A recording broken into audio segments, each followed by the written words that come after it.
Bien, vamos a otro tema para seguir hablando del trabajo del Consejo Constitucional, que aprobó una serie de artículos el día de ayer que fueron criticados duramente por el oficialismo. El organismo, por ejemplo, votó a favor de la protección del derecho de la vida de quien está por nacer y también la objeción de conciencia institucional. Conversamos de este trabajo, de los avances del día de ayer. El vicepresidente del Consejo Constitucional, Aldo Valle, nos acompaña hasta ahora. Gracias por el contacto, Aldo.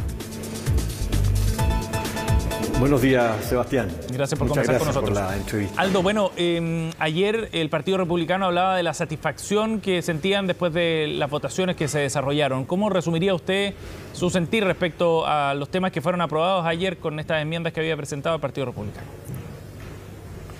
Bueno, hay normas en que claramente se entiende la mayor satisfacción del Partido Republicano y nada de satisfacción por parte de quienes formamos parte de Unidad para Chile, porque tú mismo hacías referencia hace un instante a dos normas que a nuestro juicio dañan nuestra historia constitucional, porque en definitiva en un caso hay claramente una regresión. El incorporar el pronombre quién, ¿no? Todos sabemos para qué se usan los pronombres, ¿no? Autoriza finalmente la invalidación constitucional de una ley que viene en auxilio precisamente de la conciencia moral de aquellas mujeres que en situaciones límites tienen que llevar un embarazo que no pone en riesgo finalmente su integridad moral. El Estado no puede invadir la conciencia de las personas. Eso es lo que distingue a los estados democráticos de los estados totalitarios. Y aquí me parece que hay claramente un sesgo, ¿no?, de totalitarismo moral que no le hace bien a las sociedades que se pretenden plurales y democráticas. ¿Por qué usted habla de totalitarismo moral? ¿A qué se refiere? Me refiero porque finalmente ello supone una concepción acerca de la vida y de la persona humana que es muy legítima, desde luego como opción filosófica, moral, y que yo desde luego jamás intentaría cuestionar. Pero lo que no puede ser es que un grupo político quiera convertir sus propias convicciones, ya digo, legítimas, en derecho público. Es decir, blindarlas con la coacción del Estado. Eso es lo que quiero decir cuando digo que se trata de un totalitarismo moral. Pero porque lo que debemos buscar en las democracias es otra forma de convivencia. Esta mañana conversábamos con Luis Silva, el consejero republicano. Él decía que esta modificación es pequeña, pero sustantiva desde el punto de vista de ellos, porque refuerza la connotación, ¿no?, y la protección de la persona. Por eso era importante. Pero también decía Luis Silva que esto no tenía implicancias desde el punto de vista de la normativa que hoy día existe en relación al aborto y a la ley de aborto en 3 causales en particular, que no había impedimento para la continuidad de esa normativa con este cambio que se aprobó el día de ayer. Mire, la trayectoria de nuestra jurisprudencia dice algo distinto, ¿no? Al usarse esa expresión, y no, por ejemplo, la vida del que está por nacer, la vida que está por nacer, es algo distinto. O sea, incluso el texto de la Constitución vigente, desde luego, no contraviene la actual ley, ¿no es cierto?, vigente que autoriza el aborto por 3 causales excepcionales. Entonces, no es inocuo que se haya usado esa expresión, ese cambio. De aquí en adelante, el legislador y, desde luego, los órganos jurisdiccionales quedan autorizados para declarar la inaplicabilidad, para declarar una contravención material al texto constitucional respecto de la ley de aborto. Bueno, en otro de los puntos, Luis Silva decía, bueno, que le sorprendían las reacciones que se habían generado a propósito de esta enmienda aprobada el día de ayer, porque él entendía que en la política, en el derecho, no había un cierre de los debates, sino que quedaban abiertos, de alguna manera respondiendo a los tiempos de cada una de las sociedades en las que se daba esa discusión, a propósito, de nuevo, de la ley de aborto en 3 causales. Es cierto que los debates quedan abiertos, pero las normas constitucionales fijan situaciones, posiciones jurídicas que tienen efectos sobre las personas, sobre la vida de las personas.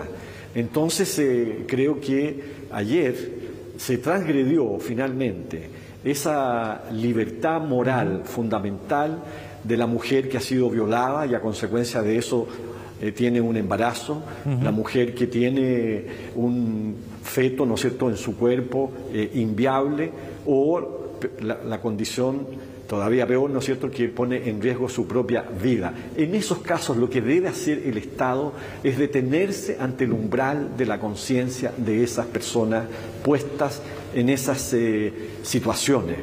Hay otras normas que también ayer, a nuestro juicio, representan experimentos muy riesgosos, ¿no? Ayer se estableció como norma constitucional no solo la objeción de conciencia individual, sino una objeción de conciencia institucional. Y eso tiene otro nombre en la dogmática jurídica. Eso no es objeción de conciencia, eso es desobediencia civil, porque en definitiva van a ser entes colectivos, grupos, que van a poder sustraerse invocando una razón religiosa o de conciencia o filosófica del cumplimiento de la ley. Entonces el Estado de Derecho, de verdad, ayer ha sido puesto en cuestión y a mí me parece un experimento muy riesgoso para nuestra institucionalidad. ¿Qué efectos puede tener una disposición de ese tipo? Bueno, puede tener el efecto de que por razones de conciencia una institución, fíjese, ya eso es difícil de entender, ¿no? Una institución, mire, las instituciones tienen controladores muchas veces, o tienen directorios, o tienen dueños, y en definitiva serán ellos los que van a decidir qué hace una institución. Y las personas que trabajan ahí, desde luego que han quedado en una condición de menoscabo y de menos libertad moral que la que tenían antes de esta objeción de conciencia institucional, por ejemplo. Aldo, desde ese punto de vista, con esa aprobación a nivel constitucional de esta enmienda, Luis Silva planteaba que esto ya había sido reconocido por el Tribunal Constitucional precisamente cuando se discutió la ley de aborto en 3 causales, que había un reconocimiento ya del tribunal respecto a la validez de esa norma. ¿Qué dice usted respecto a ese punto? Claro, pero se hace en la ley precisamente para una materia determinada y respecto de unos supuestos de hecho, de unos supuestos normativos claramente determinados en la ley. Aquí se establece en un sentido amplio. No se dice qué tipo de corporaciones. Todas las corporaciones van a poder invocar esta objeción de conciencia institucional respecto de todas las materias, porque al menos la norma debe haber dicho de conformidad a la ley. Fíjese que no lo dice. Entonces establece un derecho absoluto de rango constitucional que me parece a mí faltó cierto dominio, me atrevería a decir, en la dogmática jurídica para entender que un derecho así no es posible, no es bueno que se incorpore en la Constitución. Luego vendrán los problemas, sin duda. Aldo, en una perspectiva más general, ¿cómo ve entonces usted el desarrollo hasta ahora de estas primeras votaciones del Pleno, en términos de las composiciones de fuerza que hay en el Pleno? Bueno, ayer en la mayoría de los casos, ¿no?, lo que ocurrió es que se impuso la voluntad de la mayoría y se rechazó cuanta propuesta hizo la minoría.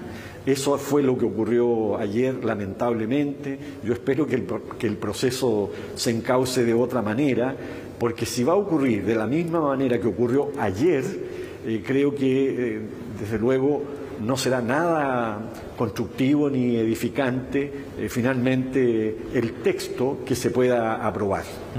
¿Y usted espera que se pueda enmendar el camino? ¿Hay tiempo primero y disposición segundo para eso? Sí, yo espero que se pueda enmendar porque todavía quedan etapas distintas. Puede intervenir todavía la comisión experta, allí se pueden producir desacuerdos, por esos desacuerdos dan lugar a una comisión mixta, es decir, hay mecanismos para que se produzcan los acercamientos ya en problemas más específicos que pudieran por lo mismo ser más fáciles de resolver. Yo creo que hay que seguir apostando en ese sentido. ¿Y eso depende del Partido Republicano o de Chile Vamos? Me parece que depende más del Partido Republicano, que es el partido que tiene la mayoría, que tiene a su vez la posibilidad de vetar cualquier norma, porque reúne, digamos, el quórum para eso. Ajá. Ahora, de todas maneras, en Chile Vamos ha habido algunas luces de ciertas discrepancias respecto al Partido Republicano. Lo ha planteado así Gloria Hood, con una serie de votaciones, también Lorena Gallardo de Renovación Nacional. ¿Usted ve algunos visos, digamos, de un intento de algún sector por tratar de generar un acuerdo más amplio? Yo creo que hay algunas personas muy bien inspiradas que los partidos de Chile Vamos han expresado y han actuado también en ese sentido, pero creo que se trata de personas, no de una voluntad política de los partidos de Chile Vamos hasta ahora. Ajá.